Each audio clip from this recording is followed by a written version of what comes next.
if you have to create a table of contents, don't type it. Let InDesign do it for you. Now, for InDesign to do this for you, you have to be using paragraph styles in your document.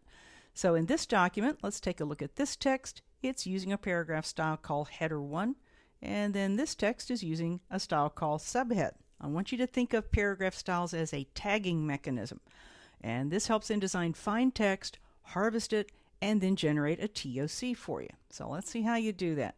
Now I have a text frame here that's ready for my TOC, but I need to set up the recipe so that InDesign can construct that TOC for me.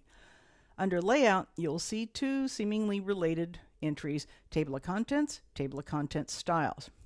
I wish that bottom entry said Table of Contents Recipes because that's what it's really talking about. Sometimes I have to lay out books and I might have a good old-fashioned TOC and a list of figures and a list of maps. Because of that, I might need 3 different sets of recipes for InDesign to construct those TOCs for me. But in this document, I just have one set of recipes I want it to use, so I'm just going to jump right to Table of Contents. Starting from the top, what do I want InDesign to type at the top of that Table of Contents? Well, just so you know where it comes from, I'm going to type Table of Contents. A little bit informal.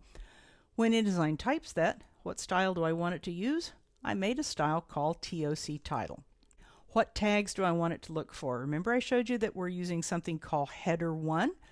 It's going to search for text tagged with that, and it's going to harvest it. It's also going to look for text tagged with subhead and harvest that. I can click on Add, or the easier way is just double click. Now, once InDesign's harvested that text, how does it generate that TOC?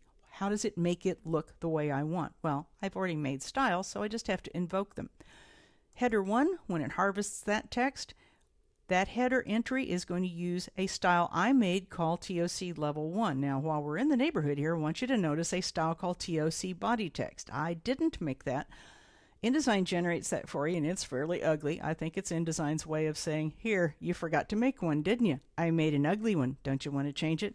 Just choose one that you've made ahead of time, and I think this is kind of sweet. At the bottom, InDesign gives you a little side door to sneak out, make a paragraph style if you forgot, and then invoke that. But I was clever, made one ahead of time. All I have to do is choose that, TOC Level 1. As it harvests text that's tagged with a subhead style, and it's generating my TOC, I want it to format those entries using a style, again, I made called TOC Level 2. On the right, I had already clicked this More Options option, but let's see what that lets me do. It lets me choose whether or not I want a page number, and if I do want one, do I want it after the entry or before the entry? The default is after entry.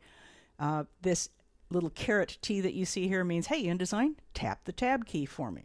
Now, how's this text going to look? Well, it's going to look the way I intended for it to look because I made paragraph styles to be used in the TOC. So everything's all squared away. Here's something interesting to take note of. At the bottom, create PDF bookmarks. So if you create PDFs, send them to your customers, this automatically creates clickable bookmarks that serve as a clickable table of contents for your users to be able to jump around in your document. This is great, and it's way more fun doing it here than it is doing it in Acrobat. So I'll click OK, and I have set things in motion. As I hover over my existing text frame, you see the little parentheses. It means, hey, come in here. When I click, there's my TOC. It couldn't be easier. Now, if I want to change something, it's easy to do. If I go through my document and I decide I'm going to change this to, say, welcome to the Urbanville project. Now, the TOC does not dynamically update itself. You do have to set it in motion, but it fixes itself with one click, really. Just click in there, go up to Layout, choose Update Table of Contents. I wish they'd put a happy face here to confirm that this is a good thing. Anytime you see an alert come up in the middle of the screen, it tends to sort of freak you out, but this is good news. When I click OK, you can see that it has updated my TOC. It couldn't possibly be easier. So I often tell people that this quick-o TOC generation is your reward for being a good InDesign citizen and using paragraph styles. So if you're not using them now, maybe this is a good enough incentive to make you start using them from this point forward.